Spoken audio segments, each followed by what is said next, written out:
Sino man sa kanila siguro. Or kulong. Ewan ko siguro kung tatakbo ng congressman. Advice.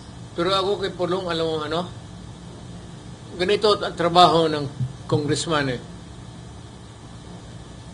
Pag magtanong ang mga tao saan si congressman, sa Maynila siya. Pag ang mga mataga Maynila magsabi, saan si congressman? Nasa Davao siya. Yun lang. Kung ayaw mo magtrabaho, ngayon kung magtrabaho ka, si congressman, hindi naman lahat ng panahon sesyon eh. You're given a lot of elbow room dyan sa paggala mo as congressman. Maganda nga ang congressman, pero you know what? You cannot solve problems for you, for your community, and for your fellow men. Ako ang nasanay ng ganun. Kaya mas hinahanap ko yung trabaho na yan. Hindi ako pwedeng congressman. Gusto ko makinig ako sa opisina, mag-upo sila dyan. Oh, anong problema mo?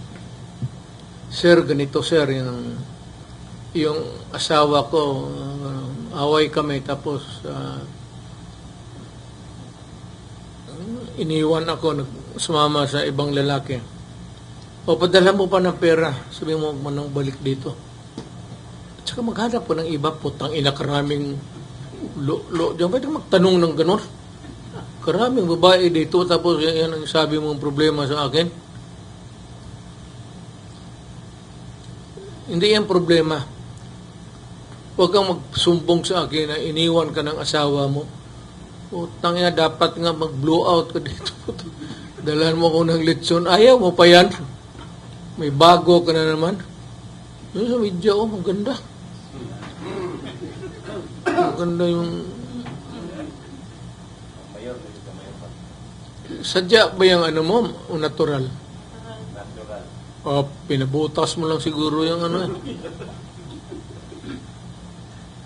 Mayor, announce si VP Sara that will be running for Senator and also Mayor Baste and Kulong.